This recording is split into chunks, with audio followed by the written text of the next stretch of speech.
अस्सलाम वालेकुम दोस्तों, सी प्लस प्लस के नए लेक्चर में मैं आप सब लोगों को खुशामदीद करता हूँ। तो जो नए दोस्त आए हैं हमारे, उनसे मैं रिक्वेस्ट करूँगा हमारे चैनल को सब्सक्राइब कर लें। तो दोस्तों, इससे पहले हमने फंक्शंस के बारे में क्या क्या बातें की थी। तो सबसे पहले मैंने आपको फंक्शंस की चंद बेसिक्स बताई थी कि फंक्शंस कैसे डिफाइन किए जाते हैं, डिक्लेयर किए जाते हैं और उनको कैसे कॉल किया जाता है। ठीक है, उसके बाद मैंने आपको फंक्शंस के अंदर का डिफरेंट काम करने सिखाए थे। मतलब मैंने आपको कुछ कैलकुलेटर बना के दिखाए थे, उसकी मदद से मैंने आपको पैरामीटर्स पास कराना और रिटर्न कराना सिखाया था। तो आज हम थोड़ा टॉपिक को मज़ीद आगे बढ़ाएंगे। तो फंक्शंस की एक फंक्शनैलिटी यानी डिफ़ॉल्ट के बारे में बात करेंगे कि फंक्शन में डिफ़ॉल्ट आर्गूमेंट्स या डिफ़ॉल्ट पैरामीटर्स क्या होते हैं। तो दोस्तों, जब भी आपके पास एक यूज़र डिफाइंड प्रोग्राम, मतलब ये जिस तरह एक फंक्शन है वो, तो उसको डिफाइन करते हुए इब्तदाई वेरिएबल जो कि वो मेन से रिसीव करता है, जिस तरह इंटीजर फर्स्ट और सेकंड है, ये अमूमन मेन के यानी जहाँ से हमने कॉल किया था ए बी को, तो वहाँ से रिसीव कर रहे थे। ठीक है, तो मैं इस तरह करता हूँ कि इसको थोड़ा और शॉर्ट कर देता हूँ। तो डिफ़ॉल्ट वैल्यू दिखा देते हैं, असाइन कर देते हैं। ठीक है, तो डिफ़ॉल्ट वैल्यूज़ कैसे असाइन होते हैं, मतलब फर्स्ट इज इक्वल टू 40 और सेकंड इज इक्वल टू 30। ठीक है, और उसके बाद हमने इनको एक डिफ़ॉल्ट वैल्यू दे दी है। ठीक है, तो इस तरह करता हूँ मैं, सम को वैसे ही कॉल कर लेता हूँ और आप लोगों को दिखा देता हूँ कि ये कैसे काम करता है। तो जैसे दोस्तों 40 प्लस 30 इज इक्वल टू 70, यानी हमने जो पैरामीटर्स पास कराए हैं वो उसने अपने फंक्शन से ही ले लिए हैं। तो ये कैसे काम करता है, ये डिक्लेरेशन क्या है, इससे मुराद क्या है।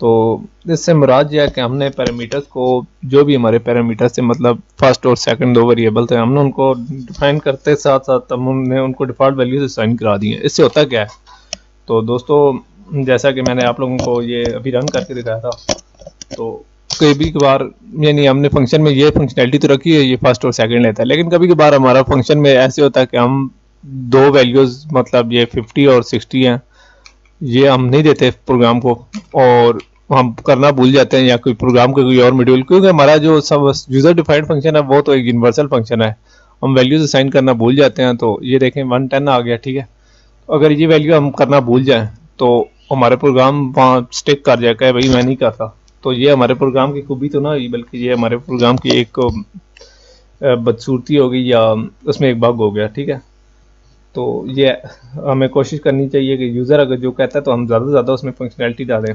ठीक है, तो मैं आपके सामने ये बगैर वैल्यूज़ के फंक्शन चला रन करता हूँ। इसमें सामने कोई इसको वैल्यूज़ रिटर्न नहीं करें, यहाँ कोई वैल्यू नहीं है, बल्कि इसने खुद से जो डिफ़ॉल्ट वैल्यूज़ है उनको यूज़ करके इसने सम निकाल दिया है।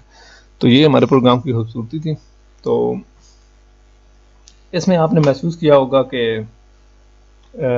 यूज़र डिफाइंड जो फंक्शन है उसने डिफ़ॉल्ट वैल्यूज़ को इस्तेमाल करके कैलकुलेशन कर दिया है, और हालांकि इस प्रोग्राम में मैंने मेन फंक्शन इसको कुछ भी वैल्यू पास नहीं कराई थी। तो अगर कभी कोई फंक्शन में चले, हमने ये तो देख लिया कि वैल्यू डिफ़ॉल्ट, ठीक है, हमने डिफ़ॉल्ट कर दी है, यूज़र को डिफाइन नहीं करनी पड़ी, बल्कि डिफ़ॉल्ट वैल्यूज़ को उसने यूज़ किया। खुदा न खास्ता किसी और जगह पर ये प्रोग्राम में कुछ और वैल्यूज़ आ जाती हैं। ठीक है, मतलब मैं इसको 60 और 80 और 90 पास कराता, तो मैं कहता मुझे इसका समझिए कहीं किसी और लोकेशन पर, तो मेरा प्रोग्राम क्या करेगा। ठीक है, तो दोस्तों इसका तरीका ये है कि जैसे ही आपने ये फंक्शन वगैरह कॉल करना है, यूज़र डिफाइंड फंक्शन, तो आपने उनकी वैल्यूज़ को साथ ही यानी पास करा देनी है। ठीक है, और नई वैल्यूज़ जो ये 80 और 90 है, यहाँ 40 और 30 पहले से मौजूद है, तो ये इनको ओवर राइट कर देंगे, यानी पहले से जो वैल्यूज़ मौजूद है उनको ओवर राइट कर देंगी।